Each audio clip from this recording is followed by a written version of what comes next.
Okay, hello everyone.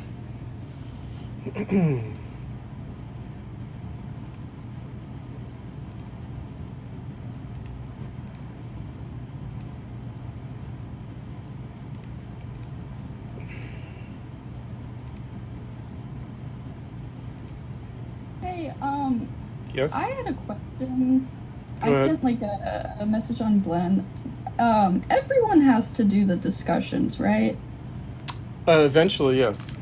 Eventually, yes. Okay. I just Yeah. wanted to make So sure. we're halfway through now. So anyone who has not volunteered to do the presentations should volunteer. But we'll take volunteers for next week on Thursday. Yeah, and then the discussions are only required of the people who have volunteered to do the presentations, and everyone else is encouraged to submit. Okay. Yeah. Because I've been struggling with the sorry. I've been struggling with the workload, but I just want to make sure I was doing it right because I've been responding to all like 8 of the discussions so far. Right. So you're not required to do to reply to the discussions every night, to the threads every night. No. Oh, okay. Yeah. Yeah. I mean, it's good for people to do so. For Right. like it's encouraged but not required. It's only required for the people who have volunteered to present. Okay, awesome. Well, I will keep doing as much as I can because it is helpful to force myself to Uh huh. to do so. Uh huh. Okay. Right. Thank you so much. Oh yeah. Of course. Okay. Sorry if that was unclear for everyone.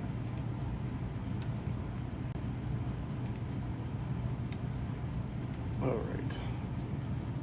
So what I'd like to do is just review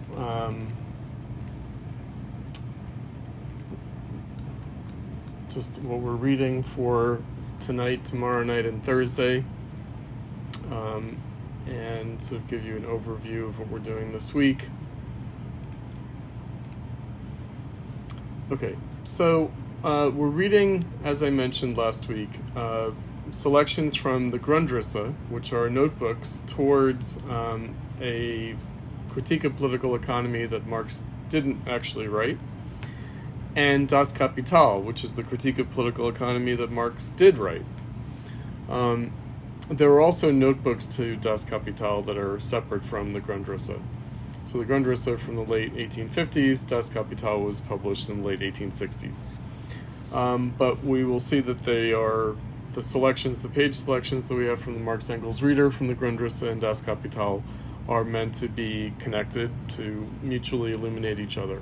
So the Grundrisse will explain some things that might go unexplained in Das Kapital, and Das Kapital will give a kind of fully developed argument in a way that the Grundrisse does not.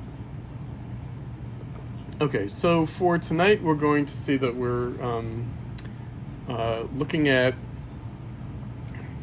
roughly speaking, we're looking at the commodity form, the origins of the commodity form, and all of that entails in terms of capitalism.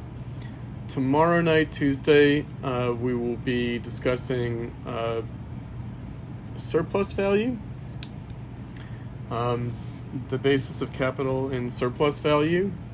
And on Thursday, we'll be looking at the prognosis of Marx's vision of the crisis and potential overcoming of capitalism. So, roughly speaking, those are our three divisions of the readings this week. This will be our second and last week of reading from Karl Marx himself. Next week we'll start reading the Marxists. As you can see on the syllabus, we'll be reading Lukács for 2 nights on Monday and Tuesday, Georg Lukács and Karl Korsch on Thursday of next week. We also have Lenin's encyclopedia entry on Karl Marx will also be there for our Monday reading as a supplemental text. So we'll be getting into Marxism next week, and that will be the subject of our final 2 weeks in the course. All right, so turning to the readings that we had for tonight, let me cue them up. It's the Grundrisse selections, pages 221 to 226 and 236 to 244 in the Marx-Engels Reader, and Das Kapital, pages 294 to 312 in the Marx-Engels Reader.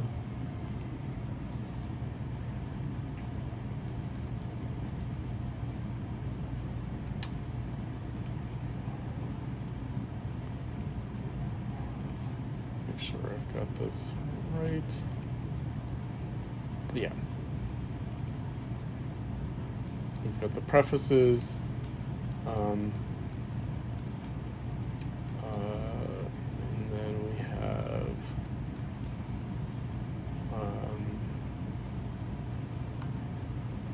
oops.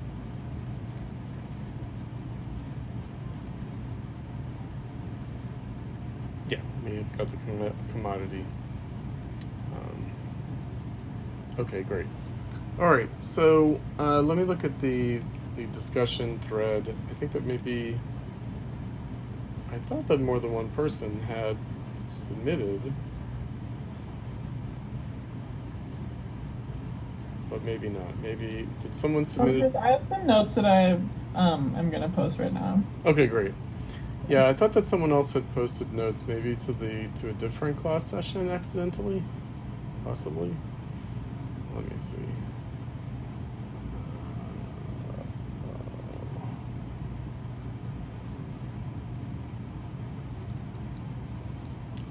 Nope. Because I thought I got a notice that someone had posted, that more than one person had posted, but maybe not. Okay, I guess not. All right, that's fine. Okay, good. All right, so there's actually a chart of terms that I would like us to look at, and then we'll get into the readings. It's something that we looked at already. We looked at the commodity form. And I want to review that quickly, just to remind ourselves. We talked about the commodity form. Oops, it's not in this folder. With Adam Smith. I want to remind us of this. So this chart of terms is not really for Adam Smith, it's for Marx, but Marx does take over the basic idea of the commodity as a form of value from Smith and other bourgeois political economists. So for something to be a commodity, it has to be two things at once. It has to be useful to someone in some way, and it has to be exchangeable.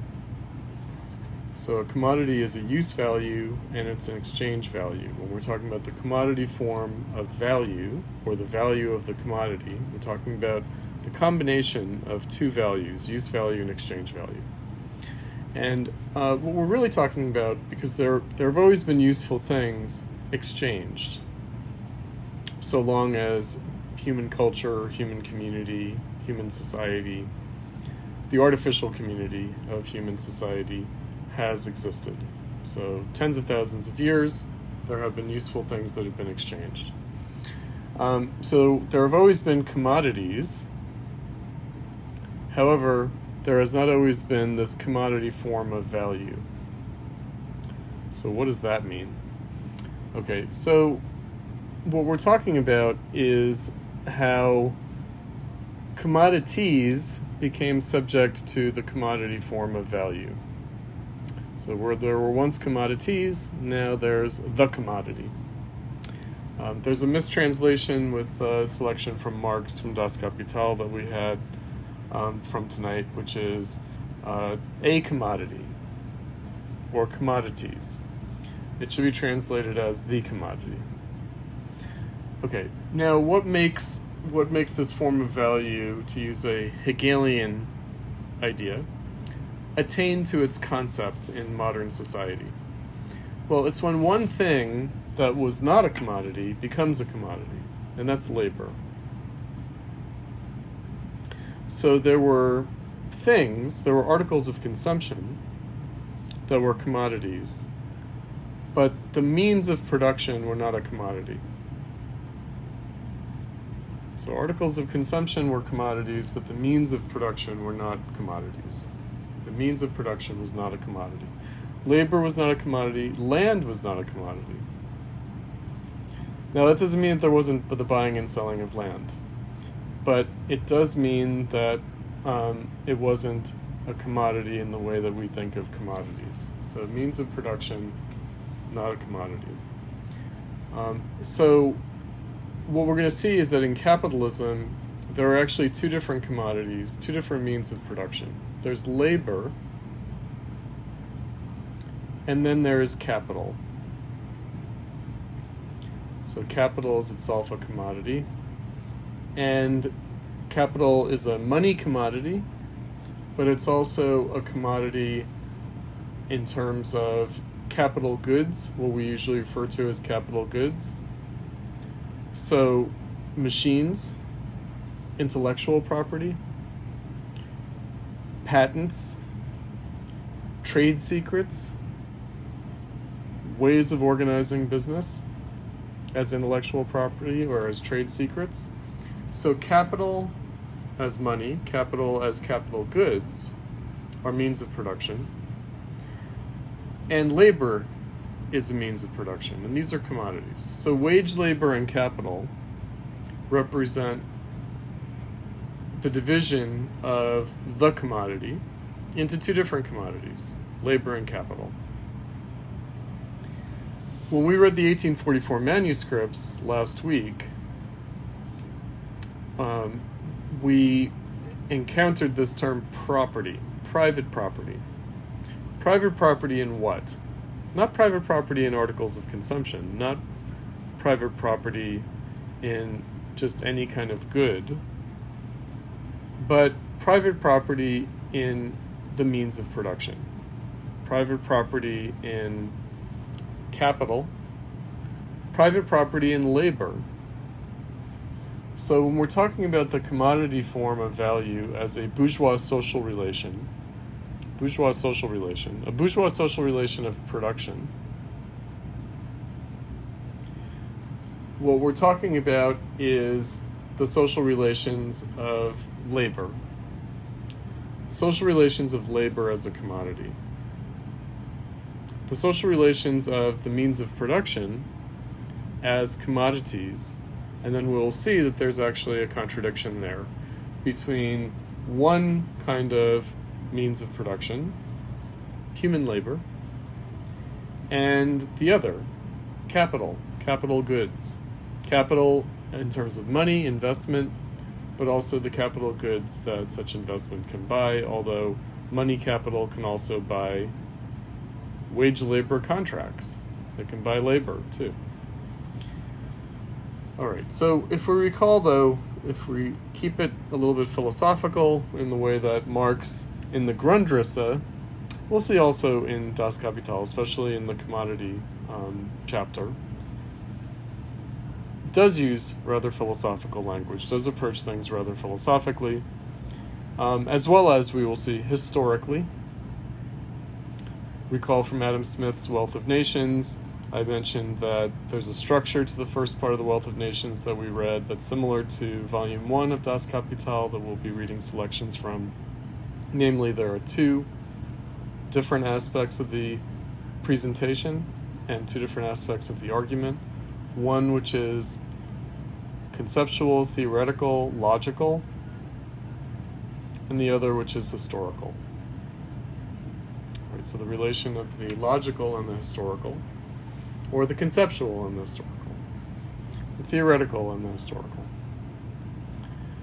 Okay, so looked at conceptually, looked at theoretically, looked at logically, looked at more philosophically, when we're looking at the combination of use value and exchange value in the commodity form of value, we're looking at the combination of two very different things. One of which, the use value, is concrete and particular, and therefore qualitative in character, meaning any use of anything is use in a particular time and space. It's embedded in a concrete circumstance, context, and therefore is qualitative in character and, moreover, incommensurable. So someone using something for some purpose, making use of something, someone making use of something, is incommensurable with any other instance of anyone else making use of something. On the other hand, as an exchange value, in order to be exchangeable,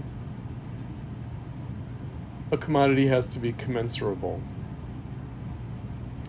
You have to be able to abstract its value from its concrete time and place, time and space. You have to be able to generalize its value, perhaps even universalize, we will see, its value, and be able to do things like quantify its value in order to make it commensurable as an exchange value. So the commodity form combines the particular and the general, the particular and the universal, the concrete and the abstract, the qualitative and the quantitative, the incommensurable with the commensurable. For something to be a commodity, it has to have both aspects. It has to combine both aspects. Now, on the chart, I mentioned that this is a dialectic of the commodity form in capitalism. Okay, so dialectic of the commodity form in capitalism in two different respects. So in capitalism, we're going to be encountering this language now that Marx uses. It's also very explicitly given in another reading from the Marx-Engels Reader that we don't have on the syllabus. That's his preface to the Contribution to a Critique of Political Economy from 1859. It's listed by Robert Tucker, the editor, in the table of contents on Marx on the history of his works. It's where he reviews all of his writings at the time of 1859. And there, Marx describes the capitalist mode of production. This is the term he uses, capitalist mode of production. He defines it as the contradiction between the bourgeois social relations of production and the industrial forces of production. It's actually a different chart that I have that we will be talking about. So it's dialectical in two different respects. It's dialectical in the sense that there's a mutually productive and constructive, constitutive interplay of these two sides of the commodity, the use value and the exchange value. But it's also dialectical in the Marxist sense of a contradiction. So if you recall from Robert Pippin from the first day of class, he said, we need Kant on appearance, Hegel on dialectic and teleology, and Marx on contradiction. So you would think dialectic involves contradiction. Well, not necessarily. Not in this way. Contradiction meaning something becoming self-contradictory. So what we're going to find is that in capitalism, this commodity form of value, the commodity form of the value of labor in particular, but also the commodity form of the value of labor and capital, is self-contradictory. Self-contradictory in the sense of self-destructive and self-undermining. So not just this mutual interplay that's constitutive, productive, but that is destructive. And as destructive, the use value and the exchange value divide. They appear not as two sides of something in a dialectical interplay, but rather as antinomies. So this word antinomy, antithetical laws or antithetical rules. So antinomos, antinomy. So nomos is a law or a rule, antithetical or opposite, opposed rules, opposed laws. So it seems like there's not a dialectical interplay, but rather there's an antinomy between use value and exchange value, between the qualitative and the quantitative, between the concrete and the abstract, between the particular and the general or the universal. Hegel raised the issue, and we will see what Marx does with it, of totality. Totality. Marx already talked about the totality of contradiction in a world torn apart. That's in To Make the World Philosophical, that we read last week from the early philosophical Marx. The world as a totality is a world torn apart. So totality, in this more negative sense, in the sense of a totality of destruction, a totality of opposition, a totality of self-opposition, self-contradiction, the world opposed to itself.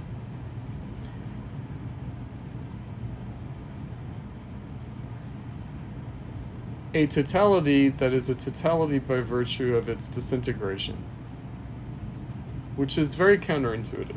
It's not the way we usually think about totality. When we think of totality, we think in spatial terms. We think of something being a unified entity. That's not what's meant here.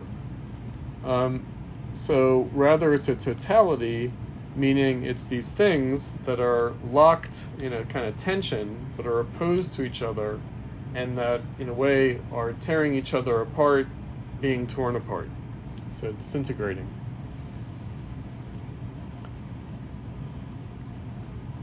Now I want to say something about the history here. So we first encountered the commodity with Adam Smith. 1776, Wealth of Nations. We pick up the commodity again on our syllabus with Marx in 1844. So what happened between 1776 and 1844? The Industrial Revolution. Capitalism. Capitalism as defined by Marx as the contradiction between the bourgeois social relations and the industrial forces of production. Now, Smith was already writing a couple of decades into the Industrial Revolution. It's already present in his description of things. It is there in the form of what he calls the fire engine, the steam engine. It just makes a couple of cameo appearances. It's not central to his argument. More central to Adam Smith's argument is the division of labor, and there he treats two different kinds of division of labor as one thing, namely the specialized division of labor, the baker, the butcher, the brewer, the candlestick maker, the carpenter, the blacksmith, the stonemason, the farmer. The specialized division of labor, everyone's an artisan. Everyone's specialized in their activity. There's that division of labor. And then there's also the detailed division of labor. That's the workers in the pin factory on the assembly line.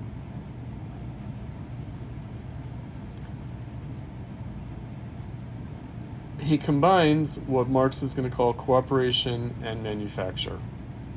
And he doesn't really take into account what Marx is going to call industry. Industry in the sense of the Industrial Revolution. So with Adam Smith, there are these two different things, two different aspects of things, two different values of labor, but there isn't yet this contradiction. Now I raised some other related antinomies with regard to the bourgeois social relations. And again, if we recall the social relations, relations to others, relations to nature, and relations to oneself. I mentioned here that labor is socially mediating, meaning that the commodity form of the value of labor as a social relation is mediating our relations to others, our relations to nature, and our relations to ourselves. It's not a direct, immediate relation the way it was in religion when we related to each other and to nature and to ourselves more directly through the divine forces of the cosmos, worshipped through religion. No, this is mediated by the commodity form, but the mediation, we will see, is precisely what disintegrates. And this is another Hegelian idea. The Hegelian idea is that the form of mediation, and we encountered this in the introduction to the philosophy of history, the form of mediation is also the form of contradiction. So what mediates also contradicts, or what mediates also becomes the site of contradiction. But prior to that, thinking about how labor mediates, socially mediates, we have to think about related antinomies in bourgeois society. Dichotomies, we can say. Two sides of the same coin, two aspects of things that are combined nonetheless. So in bourgeois society, there's a distinction made that was not made prior to bourgeois society between the private and the public. Private life and public life. We encountered this set of categories in Kant's What is Enlightenment, Private Reason, and Public Reason. Nonetheless, so they're distinguished, but there's a dialectical interplay between the two, between private and public. The person and the role. The person and the role that they play. Again, not completely separate things, but different aspects of the same thing. The individual and the collective in society. So we will see Marx will address the social individual, meaning the individual that is an individual, indivisible, but is nonetheless the product of society. The collective, more obviously, formed by society. Individuality and collectivity, the form of individuality and the form of collectivity that changes historically in society. As our social relations have evolved over thousands of years, the form of the individual has changed. The individuality of the individual has changed. The collectivity of the collective has changed. So there are always individual human beings, but the individuality of the person was defined differently. There was a collectivity, but it was defined differently than it is now. So what is mediating the individual and the collective? What is mediating the person and the role that they play? What is mediating the private and public sides of things? Labor. Labor as a social relation.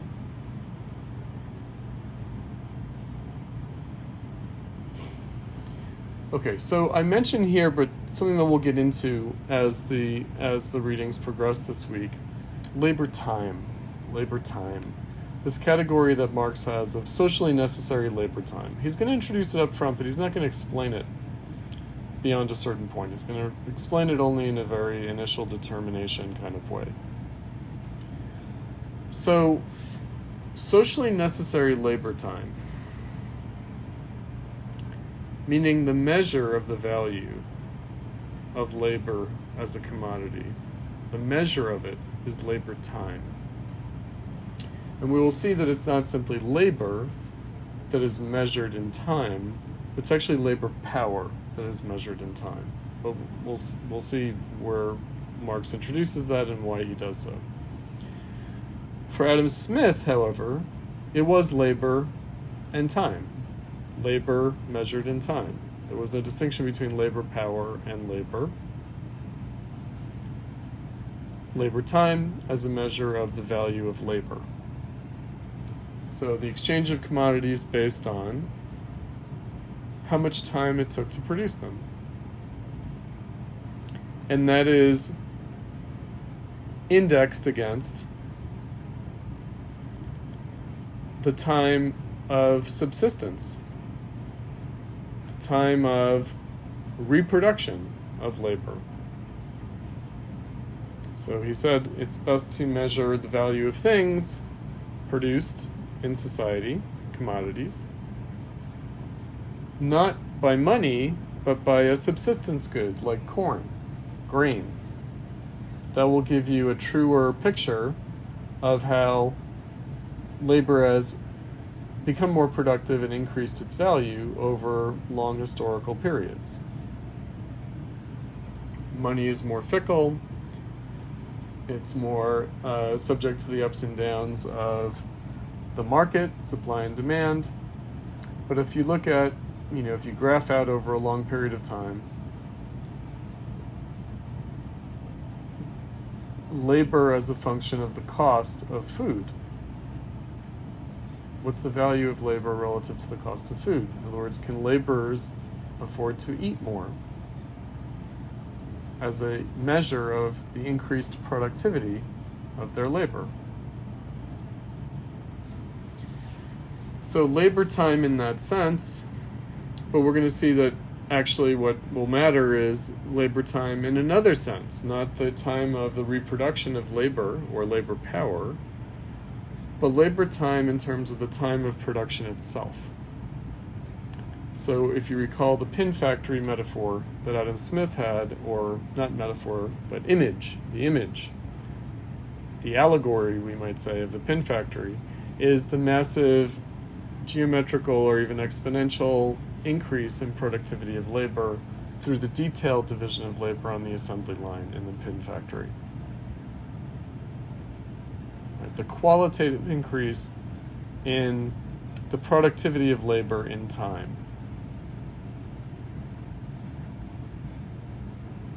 And we'll see what Marx does with that today. Okay, so we're talking about the use value of labor and the exchange value of labor. Useful labor and exchangeable labor in labor as a commodity. But how are these two sides related? And how are they related specifically in terms of how the dialectical interplay, the productive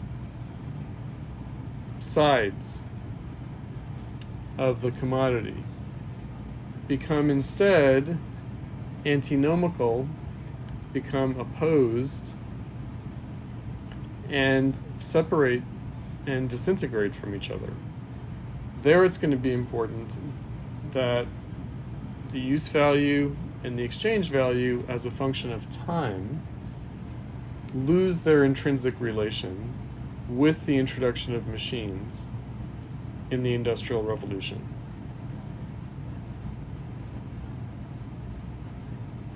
So labor time as socially mediating, labor time as a measure of the value of labor, when labor is the essential bourgeois social relation and form of mediation. When looked at in terms of time as a measure, we're going to have them going in very different directions. We'll have the time of the reproduction of labor, people feeding, clothing, sheltering themselves, and the time of machines,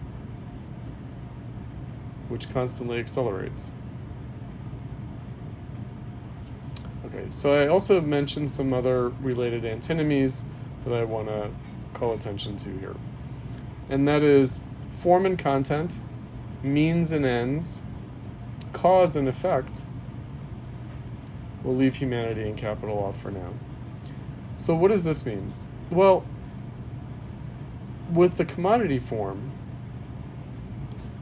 which is the form and which is the content? At first glance, it would seem that the content is the use value, and the form is the exchange value.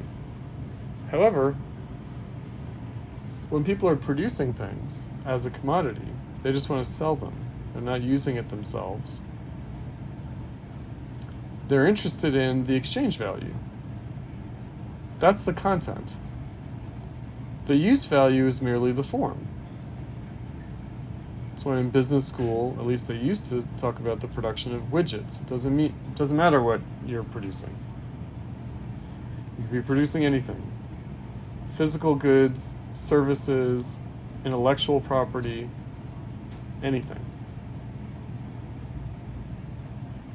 What matters is how well you produce it, how efficiently you produce it, how cheaply you produce it, and whether there's a market for it, how exchangeable it is, what its exchange value is. So in that instance, it would seem to flip, where use value is not the content, but just the form of the actual purpose, which is exchange value, which otherwise can just appear to be the form. So for a consumer, the use value is the form, the use value is the content, and exchange value is the form. Meaning you want the useful thing. You want to pay as little as possible. The exchange value is a matter of indifference. If you could get it for free, you would love to do that. What matters, the content, is the use value. For the producer, as opposed to the consumer, however, what matters is how much money you can sell it for. The content is the exchange value. If you can make something that people think is useful but is really kind of useless, that's fine as long as you get paid, as long as you're able to realize an exchange value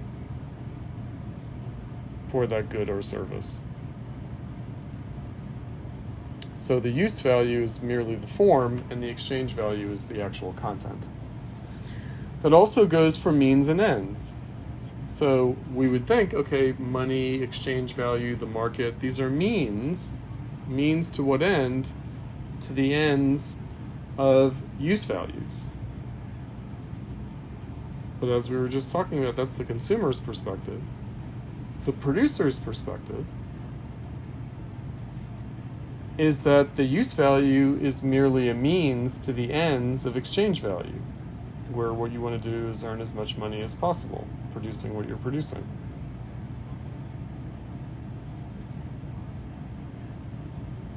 So the use value is not the end, but the means. And the exchange value is the true ends, and not merely the means. But everyone in society is a producer and a consumer at the same time. So both aspects are always in play. All of us are consumers, all of us are producers. And so, if you recall from the first day of class, the Max Horkheimer, Little Man and the Philosophy of Freedom, he said, the quality of things and of human beings this society demands.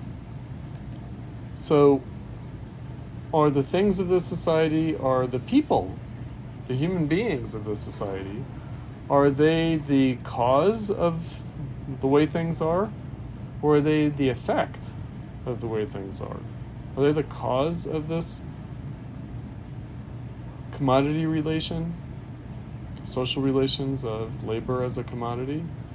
Or are they the effect of that?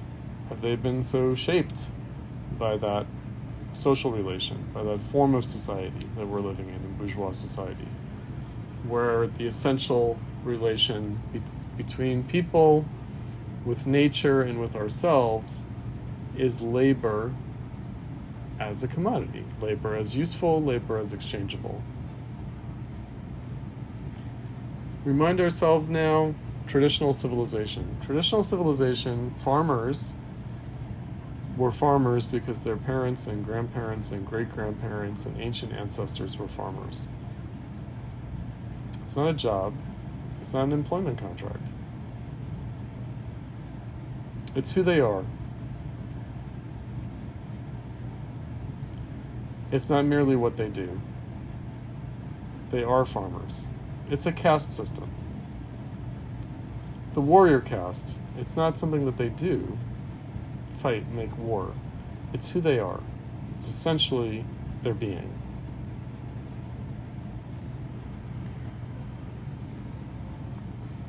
So, it's not a totality, it's a differentiated caste system, the way bourgeois society is a totality. But bourgeois society is a totality. It could be a cosmopolitan a global civil society, a world state or system of states, as Kant put it in the idea for a universal history from a cosmopolitan point of view. It could be a totality in that sense. How have we become universal and cosmopolitan in our relations? A totality would be something else. It would be how everyone is now caught up, participating in, and affected by a contradiction, a world torn apart.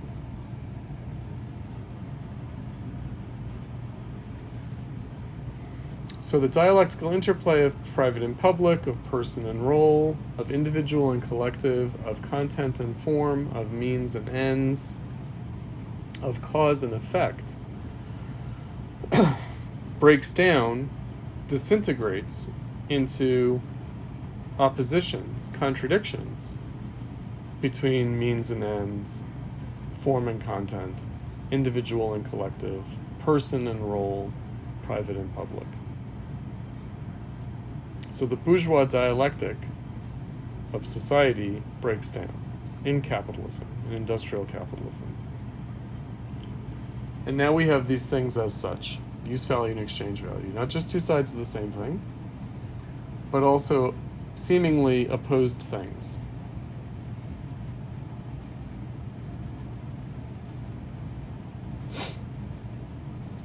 Okay, so that's just to remind us of where we're coming from and where we're going now with Marx. Now I mentioned property. He comes back to property. He comes back to property in the form of production. So production. If you remember the first passage from the Grundrisse we read, the passage on becoming, he talks about production.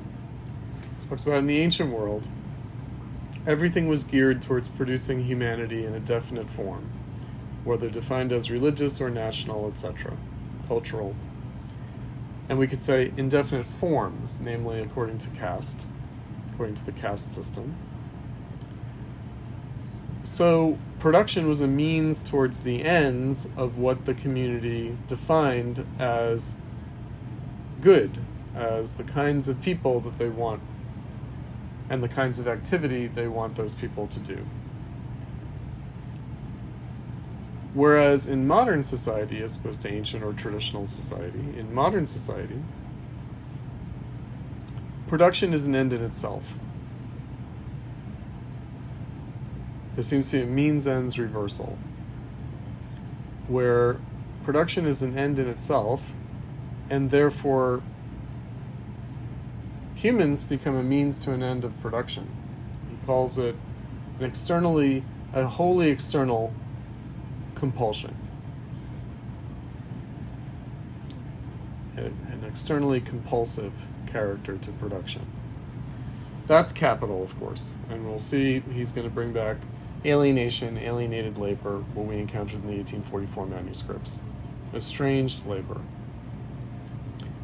Property as estranged labor, and I mentioned that there he's using the term property because Proudhon is using it in his book, What is Property?, that Marx is critiquing.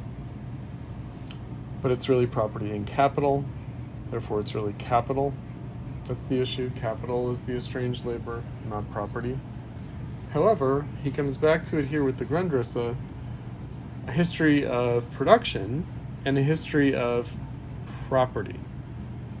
History of production, the evolution of production, the transformation of production, such that it gives rise to this new and different thing, namely private property.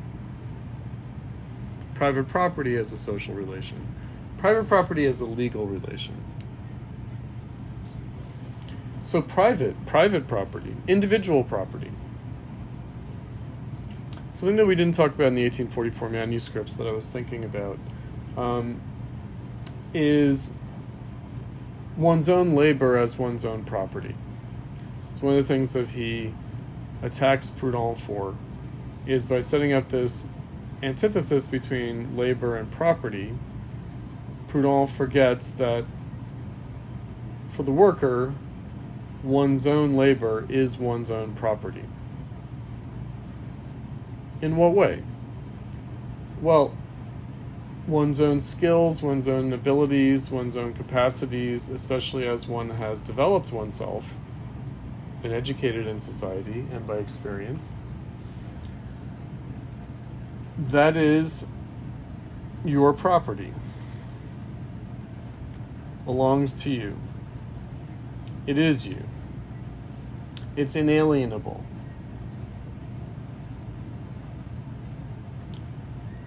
It's the means for your pursuit of happiness, to use the Thomas Jefferson expression from the Declaration of Independence. If you remember, John Locke had life, liberty, property.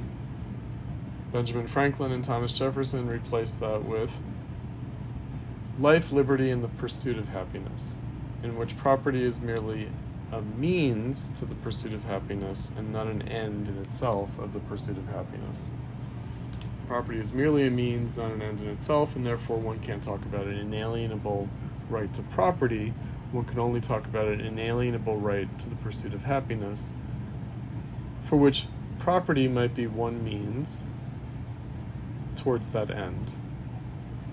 But they thought perhaps we'll come up with a better means to that end in the future, so that can't be understood as an inalienable right. Nonetheless, it is life, liberty, property, or life, liberty, and the pursuit of happiness, John Locke or Thomas Jefferson, for the individual. It is about the individual. It's about all being equal, equal rights, equal inalienable rights. Everyone's equal in their inalienable rights to life, liberty, and the pursuit of happiness. So it's about individuals. And it's about individuals conceived of as independent. What he calls independent individuals as an 18th century idea. So the 18th century idea, 1700s, again, Thomas Jefferson, Adam Smith, Jean-Jacques Rousseau. Also Defoe, the author of Robinson Crusoe, and I mentioned he also wrote the novel Moll Flanders, about a woman who has to reinvent herself, do different things, change her identity in order to survive. So an independent individual, a self-created individual, self-legislating individual that gives themselves their own rules, that figures out their own ethical conduct and morality without guardianship, if we remember Kant. Independent individuals. As something that's a very 18th century idea, meaning it's a kind of mature bourgeois society idea that more clearly announces itself at this time, and then from the middle to the late 1700s. Again, Moll Flanders, Robinson Crusoe, Rousseau's state of nature, where the human being is independent, is a lone wolf, even though that condition never existed in the state of nature. No, actually that condition of the independent individual is the product of social history, is a late phenomenon. It's a 1700s phenomenon. It's an 18th century phenomenon, projected back into the state of nature. If you remember from the 1844 manuscripts, Marx says, bourgeois political economy begins with private property, but it doesn't explain its origins. It sort of assumes it, more or less. And then history becomes a history of this thing that's there, that's more or less blocked, it's more or less encumbered, hindered. Right? The propensity to truck, barter, and exchange is an individual propensity to truck, barter, and exchange for Adam Smith. It was always there, it's always present, but it's more or less given scope, depending on the law and society of the time. Marx flips that around. So he says individuals producing in society, hence socially determined individual production, is of course the point of departure. The individual, an isolated hunter and fisherman, with whom Adam Smith and David Ricardo began, belongs among the unimaginative conceits of the 18th century Robinsonades, which in no way express merely a reaction against over-sophistication and a return to a misunderstood natural life, as cultural historians imagine. As little as Rousseau's social contract, which brings naturally independent, autonomous subjects into relation and connection by contract, rests on such naturalism. This is the semblance, or the appearance, the phenomenon, the merely aesthetic semblance of the Robinsonades, great and small.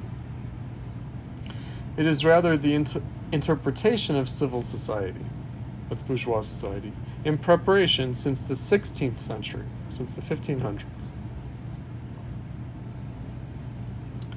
In this society of free competition, or he says, in preparation since the 16th century and making giant strides towards maturity in the 18th, the 1700s. In this society of free competition, the individual appears detached from the natural bonds, etc., which in earlier historical periods make him the accessory of a definite and limited human conglomerate. Now, natural bonds in earlier historical periods. So natural bonds, nature in the sense of what we've mentioned previously, nature as including, it's not just physical, biological nature, but also historical, cultural, and social history. That's also nature, meaning everything that it has become, everything that is, everything that exists, is the natural condition. It's what we're born into. It's what every generation is born into. They're born into the results of prior history. Right? Natural bonds, those that exist already in the world that one is born into.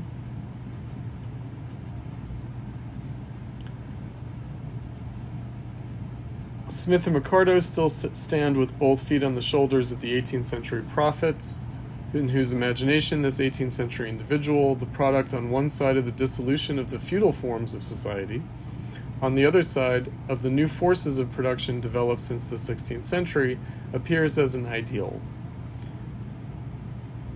whose existence they project into the past, not as a historical result, but as history's point of departure. As the natural individual appropriate to their notion of human nature, not arising historically, but posited by nature. This illusion has been common to each new epoch to this day.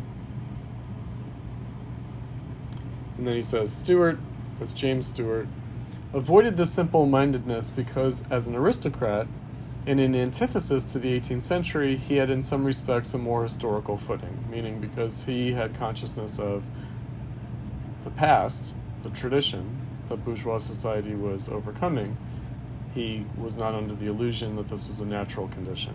He could see it as a new thing. The more deeply we go back into history, the more does the individual, and hence also the producing individual, appear as dependent, as belonging to a greater whole.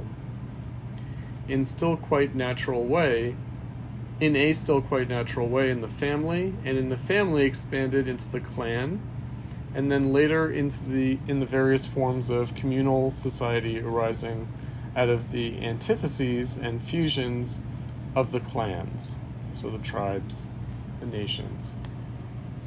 Only in the 18th century in civil society do the various forms of social connectedness confront the individual as a mere means towards his private purposes, as external necessity.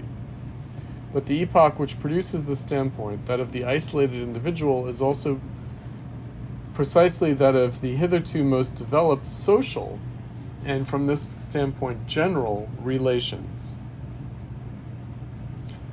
The human being is in the most literal sense a zoon politikon, not merely a gregarious animal, but an animal which can individuate itself only in the midst of society. Production by an isolated individual outside society, a rare exception, which may well occur when a civilized person in whom the social forces are already dynamically present is cast by accident into the wilderness, is as much of an absurdity as is the development of language without individuals living together and talking to each other.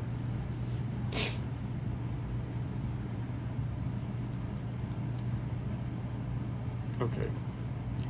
So what he then starts to address is how our current social relations, our current historic social relations of production in the present, are eternalized.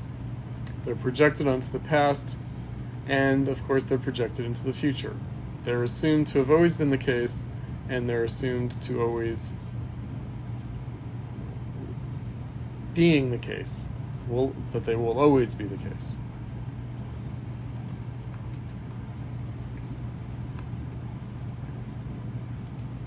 In that respect, private property is something projected into the past and also projected into the future, and it's naturalized in the present. Now, why is that important? It's important because his present is a present. The current moment for him is a moment in capitalism of the contradiction and crisis of this property form, of really this form of social relation that appears as private property. We had in the letter to Ruga, the 1843 letter to Ruga for the ruthless criticism of everything existing, he used the phrase private being, meaning this individual that owns private property, private being. And that communism is just the opposite of that, and one-sided opposition to it, and infected by its opposite. What he was registering there already in 1843 is this opposition between individualism and collectivism. And then he goes through a list of names of people, exemplars, writers on communism. And he lists a bunch of collectivists, and then he lists Proudhon among the individualists who oppose the collectivists in their vision of socialism or communism.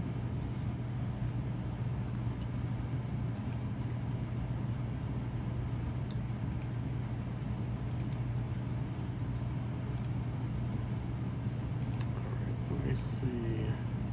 Return to the notes here.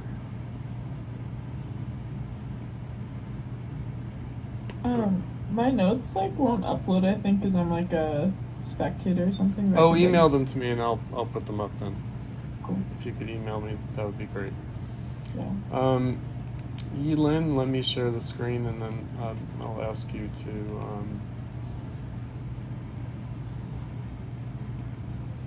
walk us through. We already read that passage, but let's talk about what you comment on that. Hello, can you hear me? Yeah, hi. Hi, I'm currently driving on a Okay. Did you get cut off? highway, but Right. in the beginning part of the Grundrisse, and it was trying to critique the ideas of from the 18th centuries. Only the 18th century, it's civil society to the various forms of the social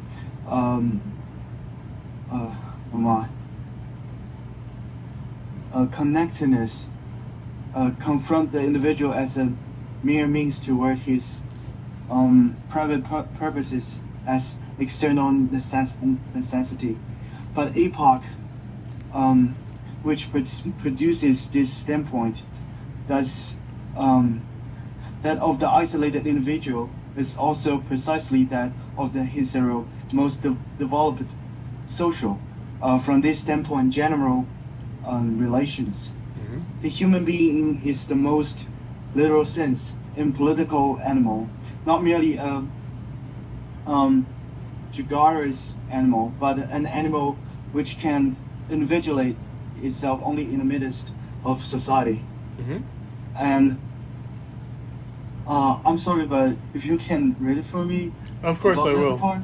Yeah, the natural individual described by Adam Smith and other 18th century thinkers, one who acts in pursuit of their own particular interests, is seen as the starting point of history, the driving force of commercial or civil society. Marx refutes this notion, pointing out that the isolated private individual, the social individual, only emerges within the civil society of the 18th century, where social relations and interactions have become highly developed, you say, in your view. Marx also identifies here a fundamental contradiction inherent in civil society, the tension between the particularity of individuals, their interests, their personal freedom, and the universality of economic exchange. That's right.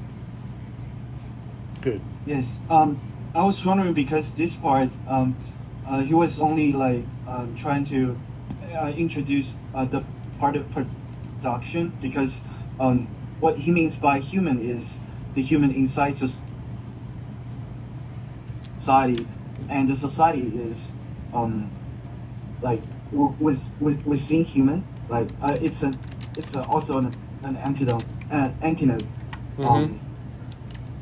Like the human and society, and that brings me the contradictions. I think about the contradictions of humans' pursuit of their own like interest, and the general discipline that society brings. So I'm wondering if it actually leads to the what Marx sees as like social problems, like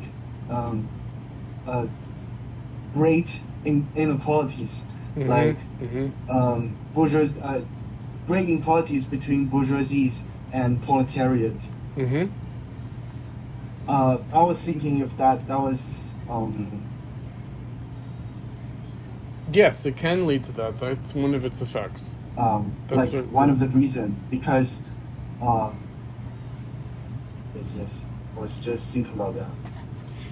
Well, let's think about this in terms of Proudhon, like not just Rousseau and Adam Smith, but and also Kant and Hegel, unsocial sociability with Kant, and the individual from Hegel.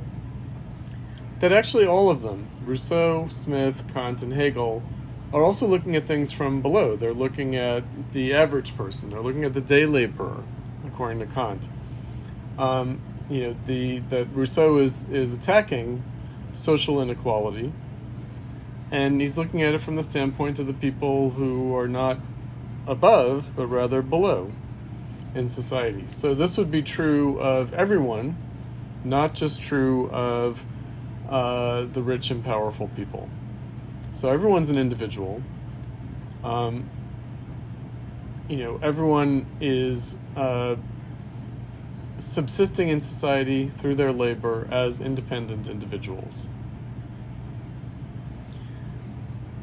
Now, of course, everyone is dependent. Like in society, of course, everyone's dependent on everyone else. There is interdependence. It's not as if there's no interdependence. There is. Nonetheless, individuals are still acting independently. Now, what's meant by that? What's meant by that is that you're not a slave of the guild. The way journeymen, apprentices, and even masters of the guild, they never left the guild. They're permanently part of the guild. Or the peasant, the farmer, is tied to the land. They can never leave the land. The lord is tied to their title, to the manorial estate to which their family holds title. They can't leave. They can leave only to join the church. And even then, they don't really give up their dynastic background as feudal lords, tied to particular manorial estates. So, whereas now, you can quit your job. It's like in the Middle East or in a caste system, you don't really have the freedom that 18th century people are talking about. That's right. I mean, now of course people do, right? Like now of course there are situations where people are kept in a kind of artificial dependency, but we see that as an injustice. Whereas from the standpoint of traditional civilization, maybe casting people out onto the labor market, maybe that would be the injustice. Right? Losing the familial bond of the people in the village farming together. Right? So again, looked at not from above but from below, it is the case that people have become independent individuals.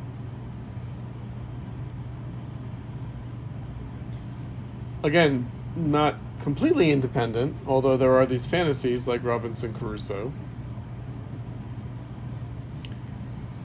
in which case he's dependent on all of his prior socialization, all of his prior education. Right? But still, independent.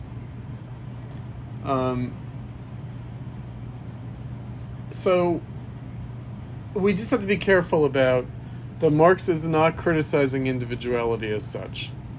What he's criticizing is individuality in capitalism. And individuality in capitalism is stunted, distorted, constrained, deformed in capitalism. Now, that's a little bit different from Adam Smith talking about the division of labor. The division of labor is specialization in a profession, like being a doctor or a lawyer or a college professor, narrows and stunts and renders the individual as stupid as they can be in comparison to the more humanistic, well-rounded individual, the Renaissance man, which is an ideal for everyone. It's not only an ideal for the rich and powerful, it's an ideal for everyone. Healthy mind, healthy body, work-life balance, the well-rounded individual, right, who can act independently. This is an ideal for everyone in this society. Now, we could say it's an ideal that is not realizable for especially the proletarianized working class, but that's more of a function of the Industrial Revolution, as we'll see. I mentioned labor time. I'll just quickly address it now. We'll come back to it in more detail in further readings from Marx. But in fact, the Industrial Revolution is what introduces the 14-hour, 7 days a week type labor. The kind of intense sweatshop labor that we associate with industrialization. That's new. So that's not the way peasants worked. It's not the way artisans worked. It's not the way people in traditional society, traditional civilization labored. They didn't labor as extensively or as intensively. There were people who did, slaves. But farmers, no. Artisans, no. They did not. So that's, again, something that we might project onto the past. We might imagine people in the past worked longer and harder than we do now. That technology has lightened the load, has made it easier to work less and work lighter. It's actually not true. What's happened in Marx's time in the Industrial Revolution is people are working longer and harder than they did before the Industrial Revolution.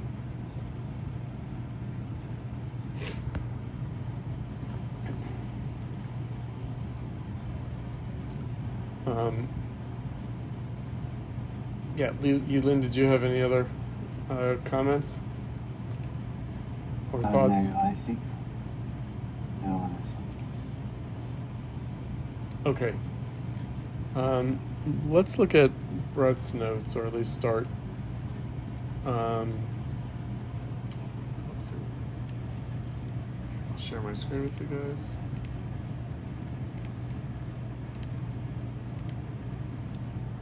Okay, Brett, if you'd like to walk us through. Yeah, I just picked a couple of quotes from the first section that were talking about sort of what you were speaking on about how history is kind of like formulated to cater to like the way that we'd like to see like labor and production historically, as it relates to how it is now. So yeah, in the society of free competition, the individual appears detached from the natural bonds, etc., which in earlier historical periods make him the accessory of a definite and limited human conglomerate. And I also was touching on like what he was saying about like, yeah, how Adam Smith, like the way that he writes about history, and like the capitalistic subject, like when speaking on production and labor, and like social relationships, how he sort of skips over a lot to present like a to present sort of like a reasoning for why things are the way that they are now. That's right. Then, yeah, so he said to extinguish all historical differences under general human laws, like when he's just talking about like this idea of like general labor, etc. And then in the second section, also, so for this one,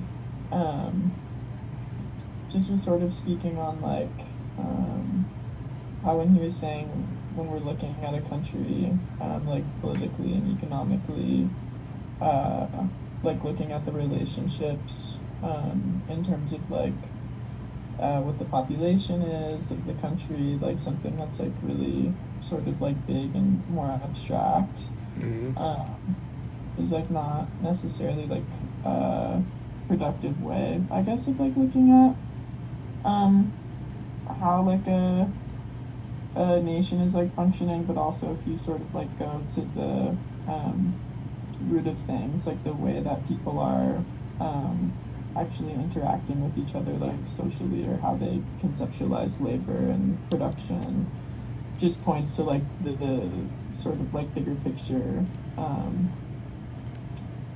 I guess. Yeah, if that makes sense. That's right. Somehow I didn't include that part. So you're talking about the section on the method of political economy? Yeah, that's the second half of my... Yeah, let me put that... let me amend the notes. Okay, now I've got them. Great. Yeah, let me say a couple of things. So, in terms of the first part of the notes, so yes, the fact that Smith seems to skip over some key aspects of history for Marx, one thing that we should think about, we'll get there in further readings from Marx, how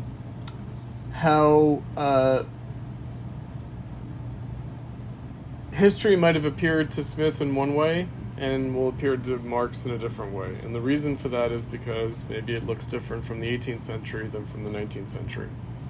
So what he skips over when thinking about the history of this relationship between production and labor, that it might seem telling to us of what he skips over, but maybe that didn't seem as important as it starts to seem in the 19th century.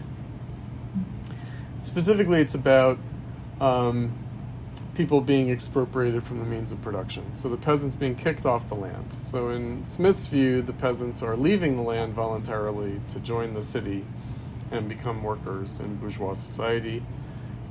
There's also an aspect to this history where the peasants were kicked off the land because the feudal lords were trying to convert the land into their private property. Right, so that part of the story might have seemed less important to Smith, whereas it seems more important in Marx's time because the way workers, the proletariat in industrial capitalism, are alienated from or expropriated from the means of production in a way that the artisans were not. Right, the artisans had their tools, they had their skills, whereas the industrial proletariat, the means of production belongs to the capitalist and therefore not to the worker. And so it seems like their labor as a means of production is alienated from them. Okay, so that's one thing. Now, the method of political economy, this is a very important point. That it's basically the deductive and the inductive. So the question is whether you take the massive data and all the particular concrete phenomena in society and then try to abstract from that and generalize from that in one's theoretical conception. If that's the method of political economy, or if rather there's another method, which he says seems to be the correct method, and that is the more inductive method, meaning that you start with the particular phenomenon, you analyze it, and then you extrapolate from that. So you're not abstracting from the concrete, but you're concretizing from the abstract. Now, that's what Adam Smith did. It's also what Marx is doing. And we'll see in the second half of class, it's the commodity form, as a kind of cellular form. To use Georg Lukács's language, it's like the cellular form. Also, Marx uses language similar to this. It's a cellular form of bourgeois society, the commodity form of the value of labor. So that's not a theoretical generalization from particular empirical data, but in fact, that is constituting the totality out of the abstraction of the individual particular laboring relationship, making labor into a commodity in production. Right, so that's what because he's saying if we start with everything before us as empirical phenomena, empirical data, then we're going to lose sight of how it came to be the way it is. And how it came to be the way it is through these social relations, through these more abstract functions of labor as a commodity.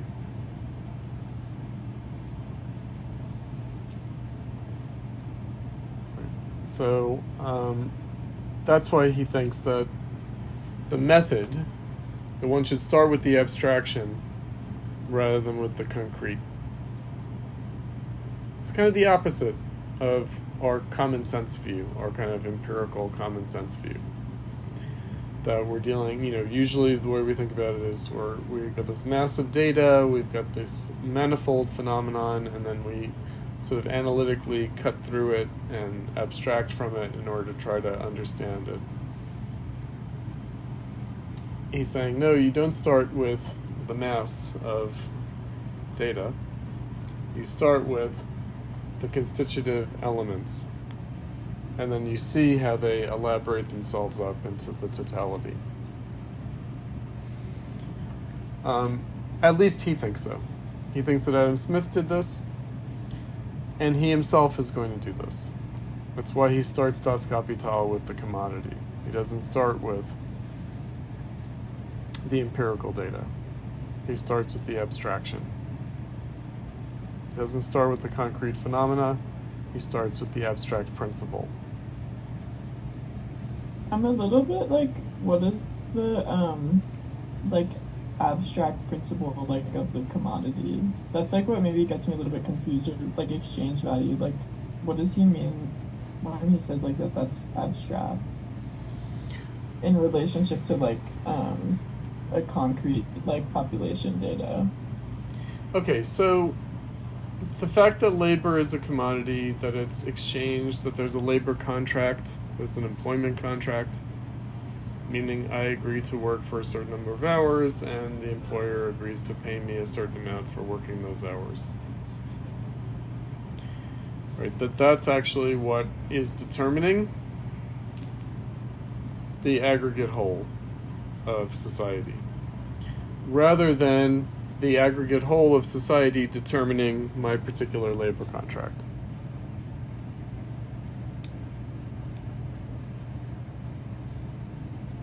Right, so, again, the way he's going about this in the Grundrisse, he starts with production, he starts with social relations as legal relations, as property relations, and then proceeds to get into how this relates to the analytical method of bourgeois political economy. So the legal relation, the property relation, he's saying there's a history to that. Right, again, from the 1844 manuscripts, bourgeois political economy starts with private property but doesn't explain its origins. And he accuses Smith of that here too, but then he also says, at the same time, it makes a certain sense to begin that way. Right, because this is actually the way the society has been constituted in the way that it confronts us now. It has been constituted through commodity relations. Remember that Marx is writing in the 1800s, writing in now the second half of the 1800s, second half of the 19th century. So bourgeois society has been already developing for hundreds of years, since the 1500s, at least. Really earlier than that, the Renaissance before that. So now we're seeing the results. And so it makes sense to begin with present relations and treat them as the way they constitute things, rather than just taking the whole ready-made, the chaotic, right, the chaotic appearance. And because it has to do with the nature of the theory itself, that's what he means by the method of political economy, meaning, I think that we talked about this when we talked about Kant. Kant's dispute with David Hume, with Adam Smith's friend David Hume, the empiricist philosopher, is that David Hume thought that theories were basically fictions. That the only real thing was empirical sense data perception of things, empirical facts as we perceive them. And then our theories are just disposable generalizations from observation. Marx, like Kant, thinks, no, there's something more substantial to the conceptions, to the understanding, to the theory. Meaning, those are not just generalizations from empirical data, but they also reflect the actual practical relations. So the ideas that we have about things, the understanding we have, the concepts, the theories that we have, the way we see things, the a priori character of the subject, prior to processing any sense data, empirical experience. One has to address that. In other words, the social individual as constituted within these social relations. That's different from thinking about the history of the evolution of that social individual. It's another important point, but it's a different point. Meaning, the a priori has changed, the subject has changed, the social relations have changed. But nonetheless, the social relations have really constituted society. So again, the concretion of abstractions. So if everyone is relating to each other, to nature, and to themselves through their labor as producers, then that's actually constituting things at a practical level. It's not a mere idea. Like, nobody came up with the idea and then implemented commodity relations. It's not like someone thought of the idea, oh, we should value our labor as a commodity. No, that happened more organically, more spontaneously. It happened practically. And only when it was fully developed could Adam Smith have the idea of it. But he wasn't getting that idea just by generalizing, by abstracting from the concrete phenomena. He was getting that idea from his own common sense as a member of bourgeois society, as a social individual produced by bourgeois social relations.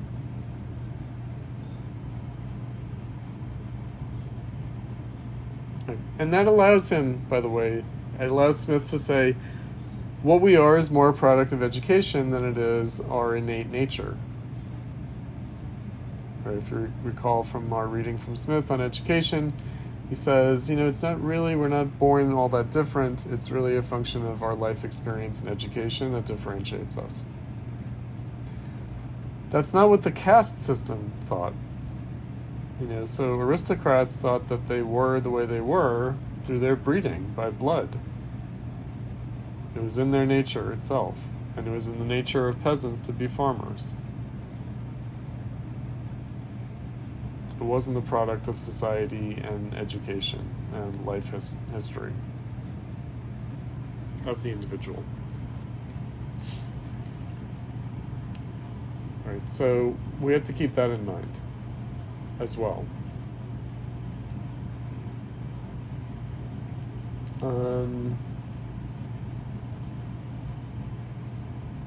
So the smallest relational components are, again, not merely theoretical abstractions, but have substance in that they are ideas that we have derived from our actual practical social relations as members of society, Marx is saying. So it gives the ideas of political economy a different status. They're not mere theories. They do express something substantial, the actual substance of things, the essence of things. Although we will see in capitalism, that substance, that essence that they express, these ideas of bourgeois political economy, that substance is itself self-contradictory and in crisis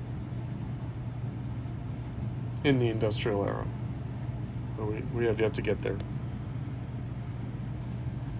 Does that make sense, Brett? Yeah, I think it does. It's tricky because it's counterintuitive. Yeah, I think I understand. I guess I just I wasn't thinking about it in terms of because he was also saying how these sort of social relationships obviously have changed historically, and so we sort of talk about them as if this way we related had been forever or whatever. But yeah, I think it makes sense to address society through these sort of minutiae of how we relate to each other.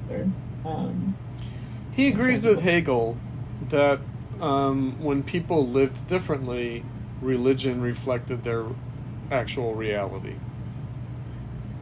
Right? Whereas in the 18th century, with the Enlightenment, that's much more self-consciously secular and atheistic.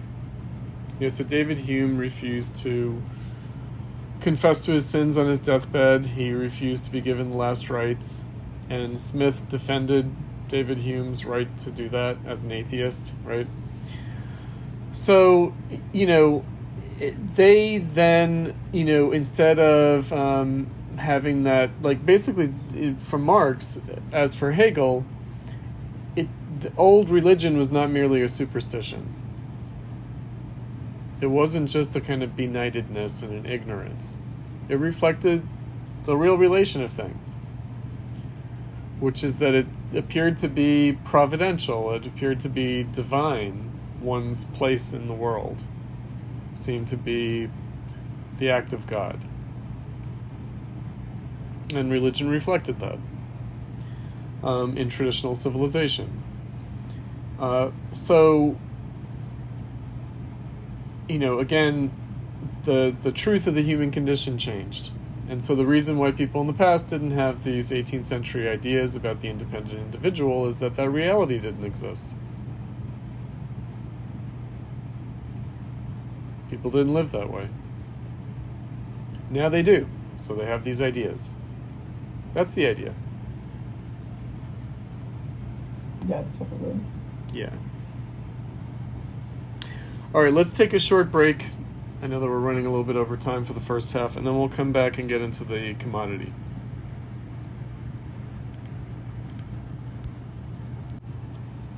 Okay, let's resume.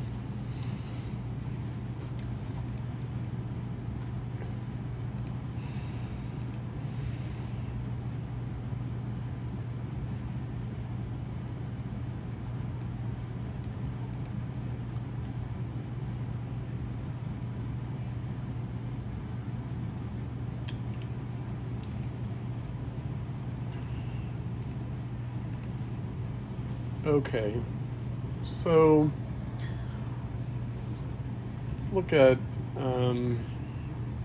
now. I'm going to dive in with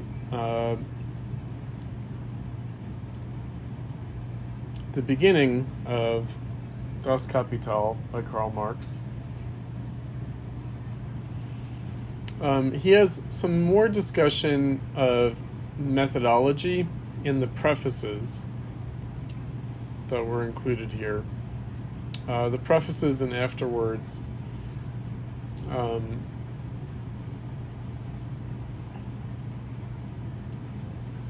there's some recapitulation of the discussion that we had in the Grundrisse.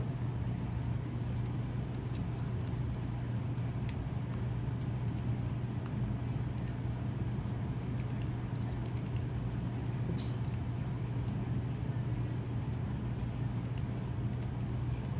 Okay, we don't have any notes from students on this section.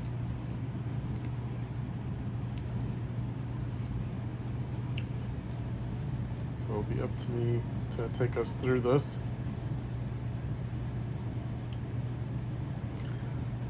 The second part of the reading from the Grundrisse that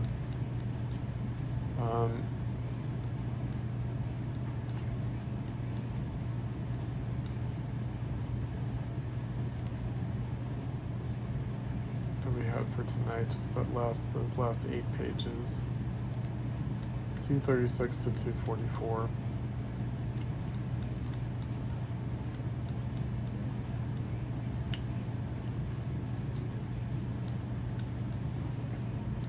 The method of political economy, we looked at the first part of that.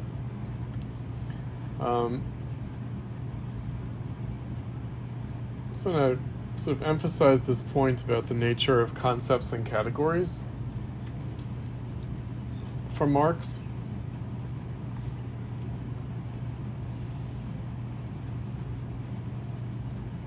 That again, they're not arbitrary.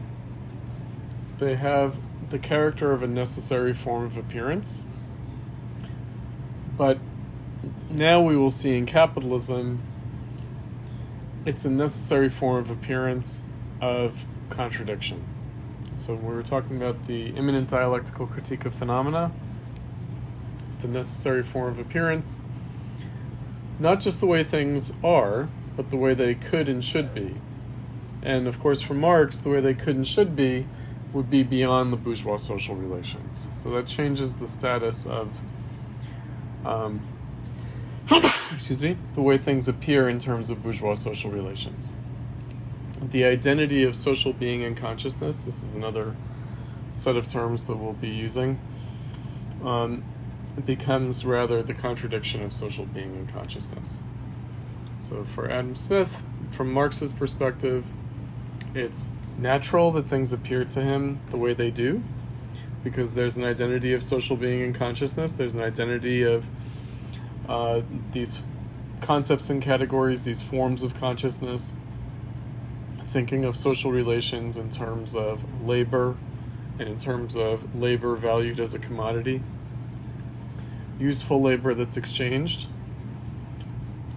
Right, so there's a kind of adequacy and identity between the reality, social being, and consciousness, the concepts and categories through which people grasp things. But in the 19th century, in Marx's time, after the Industrial Revolution, this connection between social being and consciousness, and therefore the status of the categories and concepts, is in terms of how they are phenomena of contradiction. So a necessary form of appearance, necessary form of appearance of contradiction.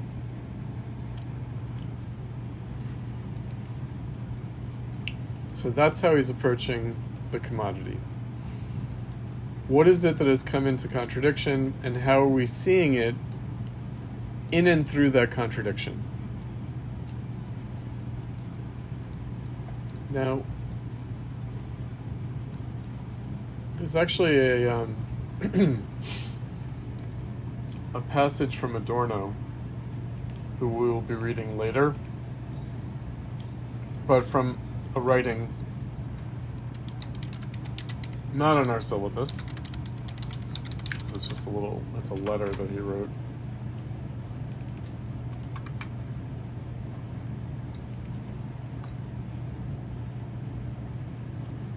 I'll send it as an announcement, but I'll share it now with you on the screen from our Canvas announcements from previous iteration of the course. So this is Adorno writing to Walter Benjamin, the famous author of The Work of Art in the Age of Mechanical Reproduction, that some of you may have read in other classes, in 1935. So Adorno writes, "The fetish character of the commodity is not a fact of consciousness. Rather, it is dialectical in the eminent sense that it produces consciousness. Perfection of the commodity character in a Hegelian self-consciousness inaugurates the explosion of its phantasmagoria." All right, let's unpack that. So, what Marx is going to address, the fetishism of commodities, is not the case simply because we think a certain way, but rather we think this way because of the fetish character of commodities. So the fetish character of commodities produces our consciousness. And that the perfection of the commodity character in a Hegelian self-consciousness, which for him would mean Marxism, inaugurates the explosion of its phantasmagoria. Right, so we become aware of this fact, of the fetishism of the commodity, precisely because it's exploding.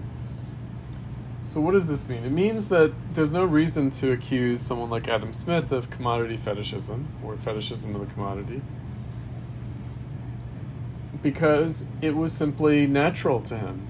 It was simply the way things were. Whereas in the 19th century, Marx could have a different apprehension, a more critical apprehension of the commodity form, because it was in self-contradiction and crisis in industrial capitalism. That's the idea.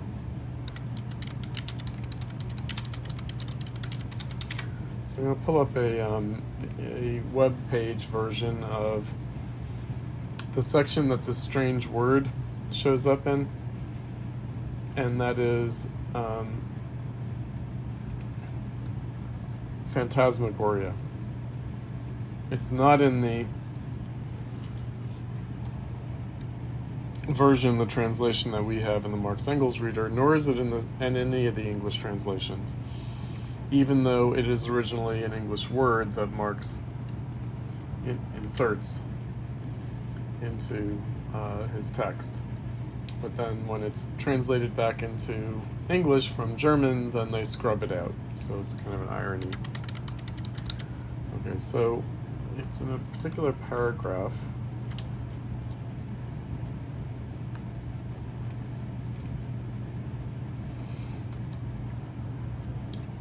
That I will now share my screen with you guys. Call attention to. It's from part 4 of chapter 1 on the fetishism of commodities.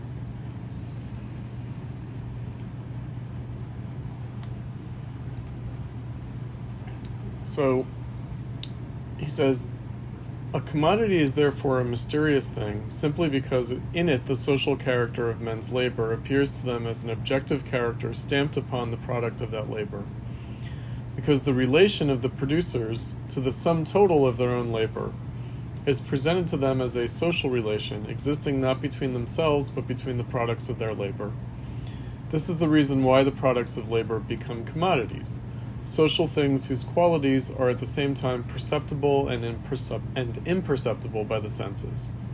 In the same way that the light from an object is perceived by us not as the subjective excitation of our optic nerve, but as the objective form of something outside the eye itself. But in the act of seeing, there is at all events an actual passage of light from one thing to another, from the external object to the eye. There is a physical relation between physical things. But it is different with commodities. There, the existence of the things as commodities and the value relation between the products of labor which stamps them as commodities have absolutely no connection with their physical properties and with the material relations arising therefrom. There, it is a definite social relation between men that assumes in their eyes the phantasmagorical form of a relation between things. In order, therefore, to find an analogy, we must have recourse to the mist-enveloped regions of the religious world. In that world, the productions of the human brain appear as independent beings endowed with life and entering into relation both with one another and the human race. So it is in the world of commodities with the products of men's hands.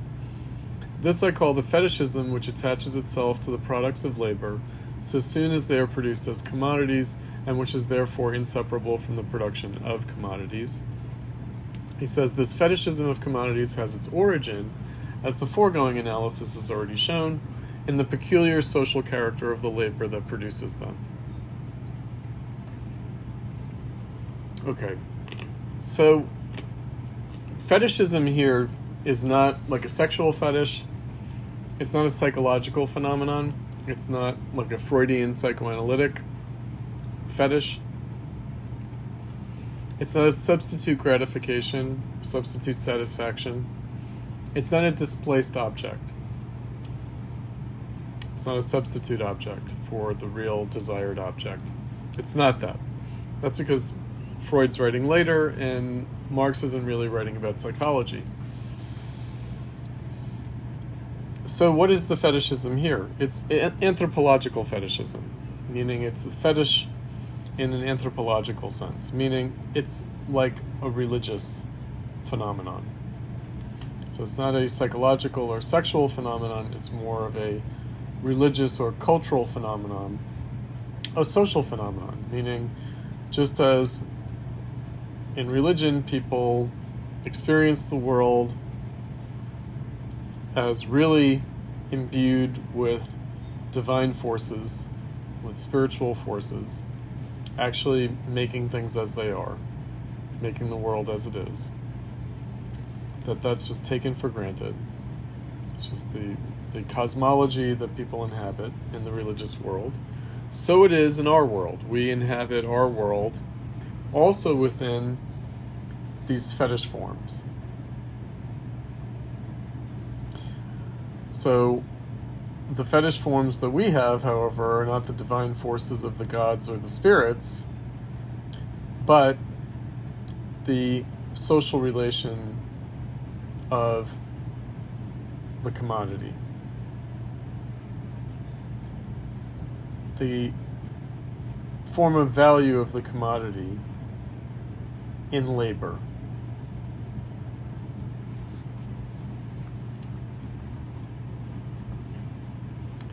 So that's, for us, taken for granted, has a supernatural, metaphysical, divine, or natural character. For us.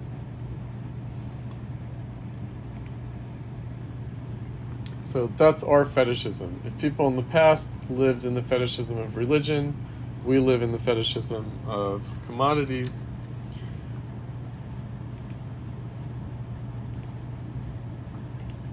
How can we know that? In other words, if it's totally immersive, if it's the world that we inhabit, how can we possibly know it? We know it because that world is exploding around us. The phantasmagoria is exploding in capitalism.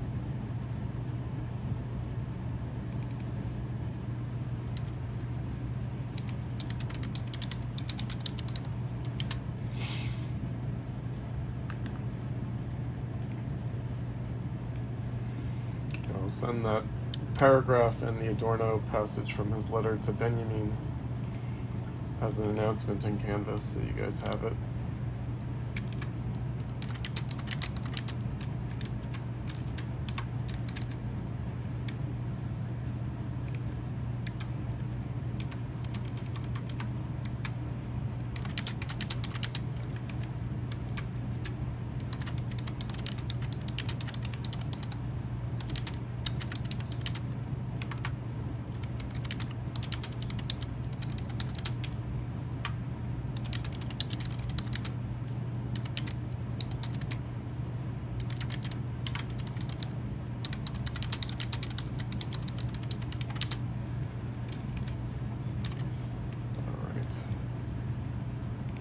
Okay, so let's start that section, the commodity, at the beginning. Share my screen with you guys.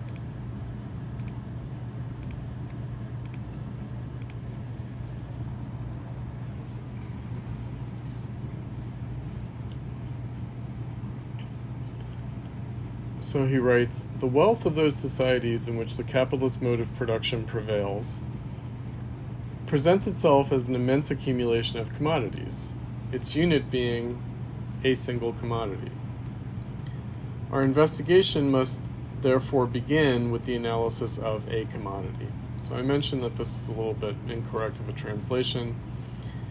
It should be chapter 1, the commodity, not chapter 1, commodities. It should be the commodity, and it should instead be its unit being the single commodity, and our investigation therefore must begin with the analysis of the commodity. A commodity, that's correct, is in the first place an object outside us, a thing that by its properties satisfies human wants of some sort or another.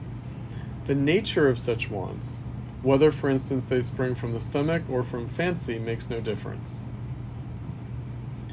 Neither are we here concerned to know how the object satisfies these wants, whether directly as a means of subsistence or indirectly as a means of production. Every useful thing, as iron, paper, etc., may be looked at from the 2 points of view of quality and quantity, is an assemblage of many properties, and may therefore be of use in various ways. To discover the various uses of things is the work of history. So also is the establishment of socially recognized standards of measure for the quantities of these useful objects. The diversity of these measures has its origin partly in the diverse nature of the objects to be measured and partly in convention being traditional civilization. The utility of a thing makes it a use value. But this utility is not a thing of air. Being limited by the physical properties of the commodity, it has no existence apart from that commodity. A commodity such as iron, corn, or a diamond is therefore, so far as it is a material thing, a use value, something useful. This property of a commodity is independent of the amount of labor required to appropriate its useful qualities. When treating of use value, we always assume to be dealing with definite quantities, such as dozens of watches, yards of linen, and tons of iron. The use values of commodities furnish the material for a special study, that of the commercial knowledge of commodities. Use values become a reality only by use or consumption. They also constitute the substance of all wealth, whatever may be the social form of that wealth. In the form of society we are about to consider, they are, in addition, the material depositories of exchange value. Exchange value, at first sight, presents itself as a quantitative relation, as the proportion in which values in use of one sort are exchanged for those of another sort, a relation constantly changing with time and place. Hence, exchange value appears to be something accidental and purely relative, and consequently an intrinsic value, i.e. an exchange value that is inseparably connected with, inherent in commodities, seems like a contradiction in terms. Let us consider the matter a little more closely. Okay, and then he talks about exchanging. What he ends up getting to is actually a different example of exchange, and that's when he's talking about exchanging yards. He's talking about spinning cloth and yards of linen. Right, so the yarn that's used to make a wool cloth.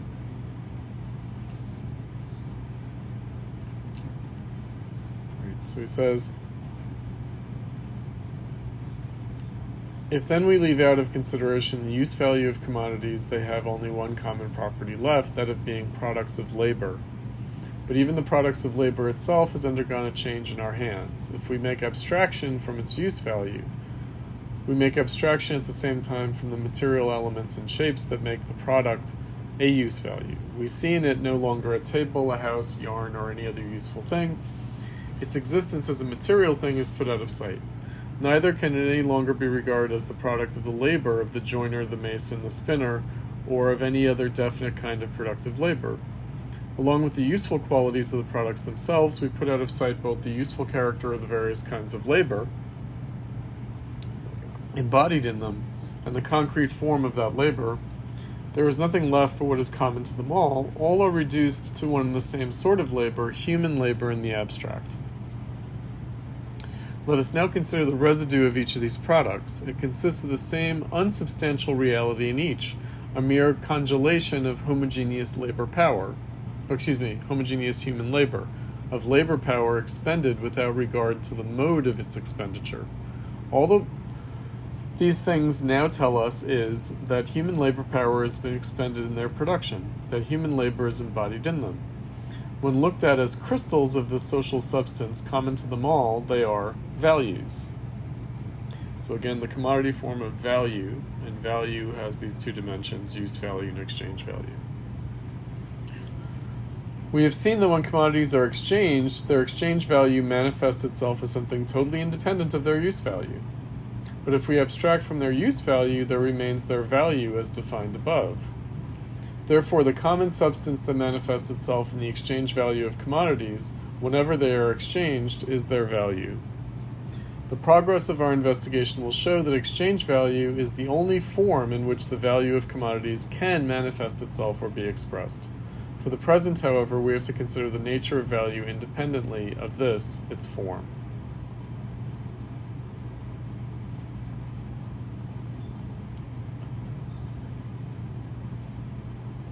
Okay, so he talks about the Industrial Revolution in this respect. He says, some people might think that if the value of a commodity is determined by the quantity of labor spent on it, the more idle and unskilled the laborer, the more valuable would his commodity be, because more time would have been required in its production. The labor, however, that forms the substance of value is homogeneous human labor, expenditure of one uniform labor power. The total labor power of society, which is embodied in the sum total of the values of all commodities produced by that society, counts here as one homogeneous mass of human labor power, composed, though it be, of innumerable individual units. Each of these units is the same as any other, so far as it has the character of the average labor power of society, and takes effect as such. That is, so far as it requires for producing a commodity no more time than is needed on an average, no more than is socially necessary. That's that phrase that I had before, socially necessary labor time. The labor time socially necessary is that required to produce an article under the normal conditions of production, and with the average degree of skill and intensity prevalent at the time. The introduction of power looms into England probably reduced by 1/2 the labor required to weave a given quantity of yarn into cloth. The hand loom weavers, as a matter of fact, continued to require the same time as before, but for all of that, the product of 1 hour of their labor represented, after the change, only half an hour's social labor, and consequently fell to 1/2 of its former value. Okay, so what he's saying here is that the power loom does not double the value of human labor time, but halves it. So it becomes twice as productive to use a machine rather than do it by hand. But the effect of that is not to double the value of the labor that goes into it, but to half that value. In other words, after the transition has been made where not only some people, but most people are using power looms instead of hand looms, then what one finds is that the value of labor has not been doubled, but halved. Right, so it takes for granted the fact that the Industrial Revolution is happening across society, that it's affecting things more globally and not just particularly. It's changing the character of socially necessary labor time in general, not only in particular.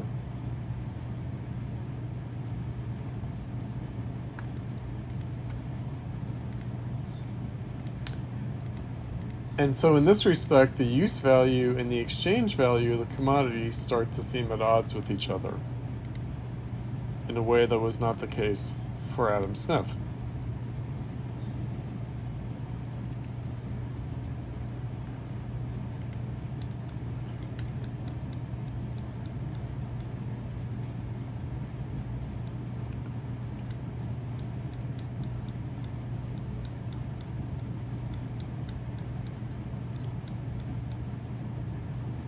You know, I might have jumped ahead a little bit. I realize the reading that we had for tonight did not include the fetishism of commodities.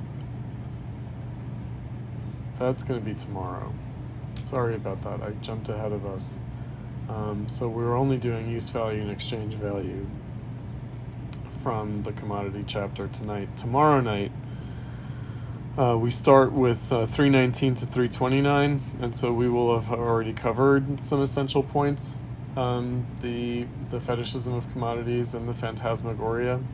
Sorry about that, I got ahead of myself. Right, here he's just talking about use value and exchange value, and how use value and exchange value have come apart as a function of the Industrial Revolution. Because we only got to page 312 in the Marx-Engels Reader.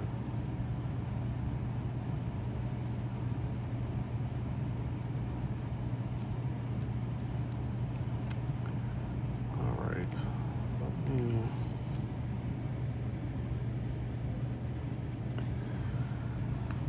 Let me open it up to questions that you guys might have had about the readings, about this part of the reading. The Das Kapital part of the reading, or anything that we didn't get to from the Grundrisse in the first half of class, since we don't have any notes from you guys on that part of the reading.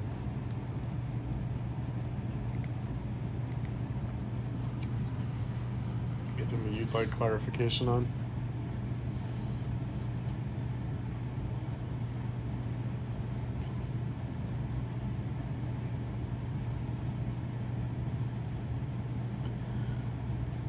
So for Adam Smith, he sees society as always being at some level a society of truck bartering and exchanging.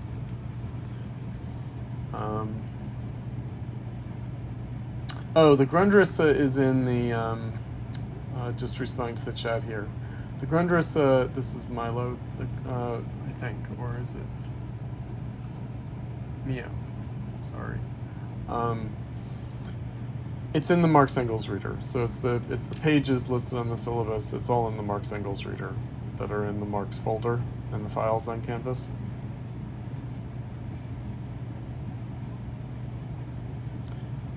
So we're reading all from the Marx-Engels Reader. Okay, good. So for Adam Smith, he's going to talk about the wealth of nations. He's going to talk about the division of labor. He's not going to talk about the commodity form of value, let alone its fetishism. He's not going to approach it quite the same way. In part, what Smith was advocating, he was describing the way things were to a certain extent, but he was really advocating, especially the way we ought to value labor. We ought to value labor according to time, he thought, because that would increase the wealth of society by encouraging the division of labor and increased productivity resulting from the division of labor. And that this would also help, he thought, to counteract the mere mercantile interest of buying cheap and selling dear, or the shopkeeper's mentality. Right, so he thought if workers were paid the value of their time in producing things, that would be better. He also thought it would be better to pay higher wages and realize lower profits. Now, why is that? Because with the higher wages, the workers will be able to buy subsistence goods. They'll create demand, they'll create a market for the production of other people in the division of labor in society. Also will prevent them from wearing themselves out on the job, from overwork. We'll see later, the Industrial Revolution creates overwork in a particular way that Smith would have seen as the result of peace labor. So paying people by the article of consumption that they produce rather than for the time that they're producing it. Where people would try to make as many things as possible, wear themselves out that way.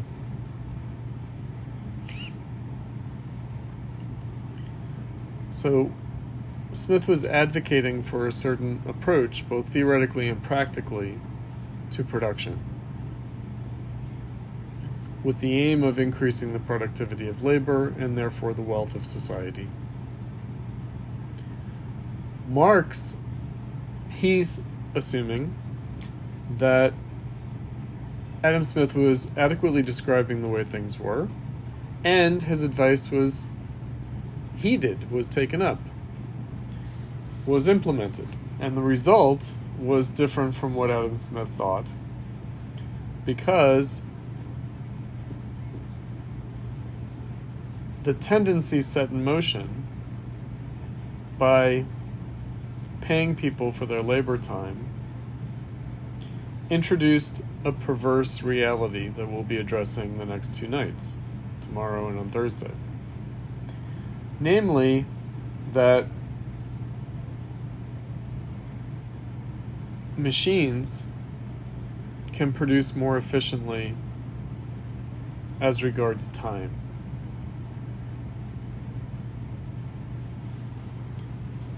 And machines were not what Adam Smith thought that they were, tools of the workers as producers, in which the essential means of production is the labor of the worker.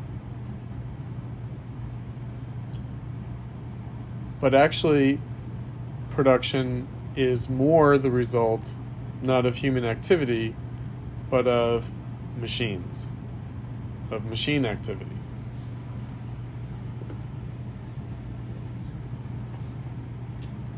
So again, there will be 2 different commodities in the means of production.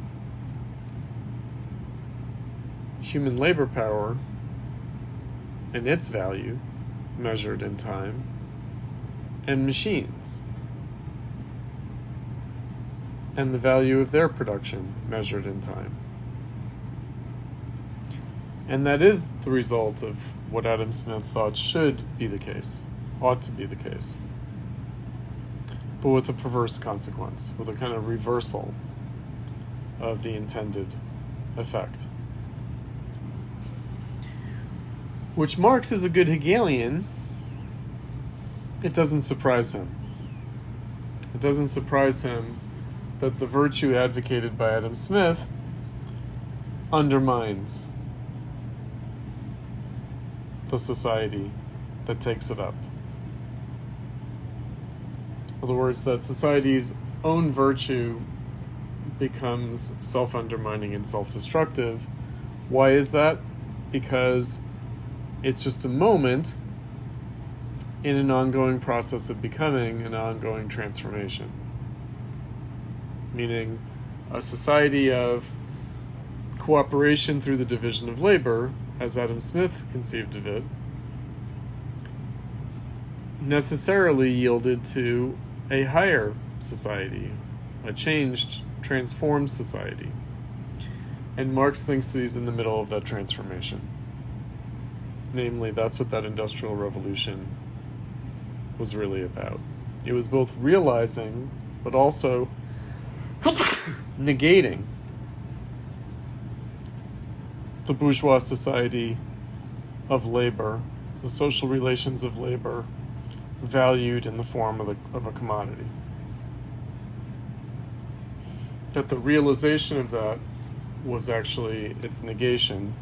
The realization of that was its self-contradiction and self-destruction,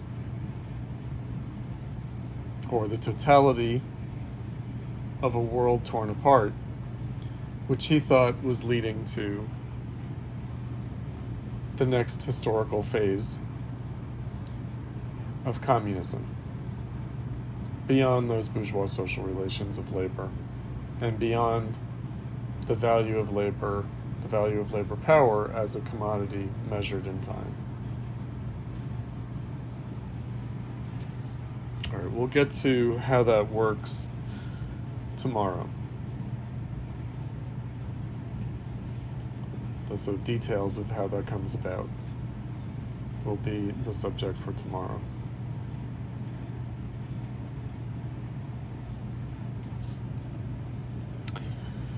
All right, so let's adjourn for this evening, and I will see you guys tomorrow night.